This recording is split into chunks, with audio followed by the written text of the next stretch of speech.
This is the display that I use in the classroom when I go over the topic of media, cabling, and such. At the very top is a piece of coaxial cable. Try to zoom in here a little bit on it.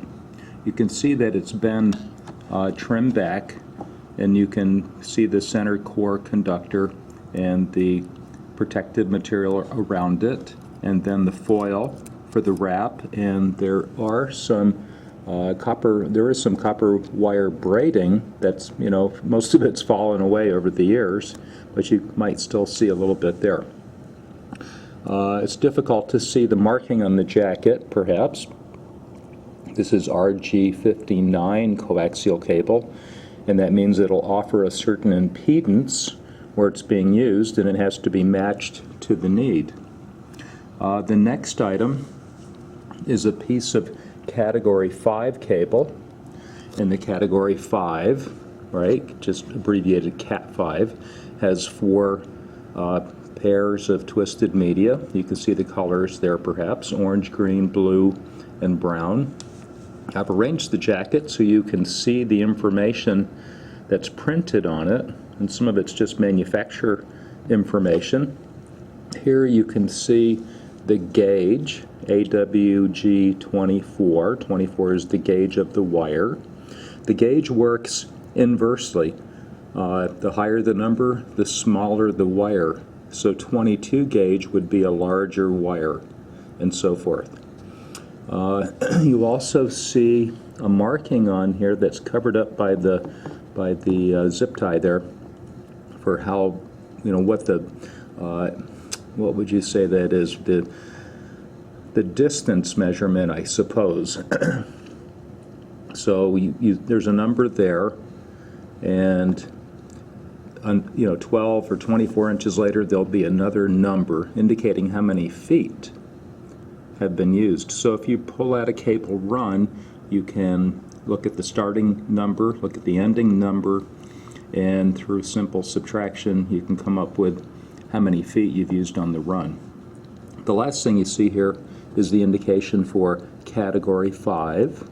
It tells you what kind of cable it is. If it was Category 5 enhanced, it would say Cat 5E on there. All right, another piece of cable that I have is a Category 6 UTP, unshielded twisted pair. And if I get up closer here, you can perhaps see the 4 pairs and this plastic separator that keeps them each in their own little channel inside the jacket sheath. And that helps to cut down on the crosstalk and crosstalk. All right, coming along here, you can see the indication that it's a Category 6 wire. You can see the gauge, right? This is 23 gauge, 4 pair, unshielded twisted pair, and so forth. And there'll be a footage thing down here. Maybe you can make it out. 976 feet. So if I pull it out another 100 feet, it should say 1,076 feet. All right. Before we go into the fiber, I wanted to show you that not only network cabling is used in a twisted fashion. This is a piece of telephone cabling that you may see being strung along from telephone pole to telephone pole. Inside of it are 200 pair, each wrapped up into things that are called binders, right? So this is the blue and white binder, and then there's other binders in here. Here's the orange and white binder, and so forth. So that would carry analog phone signals, but that's a 200 twisted pair cable that's used for telephone service. All right, so back to my board now. I've got 2 pieces of fiber, actually 3 pieces of fiber on here.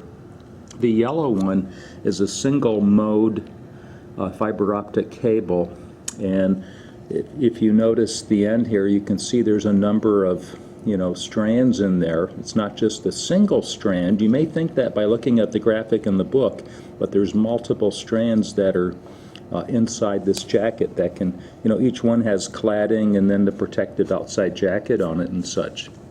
And then you can see the printing that's on the jacket, and of course another indication of how many feet if you pull it out and use it somewhere.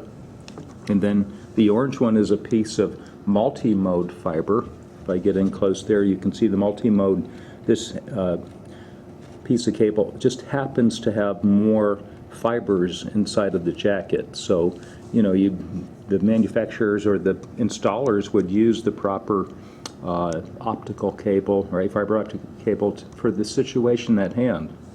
If you notice on here, you can see the size of the, and that's how you know that it's multi-mode fiber by the size of the fiber itself. And then, of course, there's a marking for how many feet. I think that's a pretty common thing. And the last piece of fiber that I have here is a piece of fiber that you may see running adjacent excuse me, to the 200 pair that's going along the telephone company, right, the telephone poles down the street. This one, you may see the heavy metal reinforcing material on both sides of the cable. They'll, basically support the cable, provide all the strength for the support, and there's some other protective material inside here. And then inside of all of that would be a jacket that's similar to this jacket, and then inside of that are all the fibers. Look at how small they are. I would guess this is single mode fiber. Okay, so I just wanted to show you the media thing that I use in the classroom to help you to better understand cabling.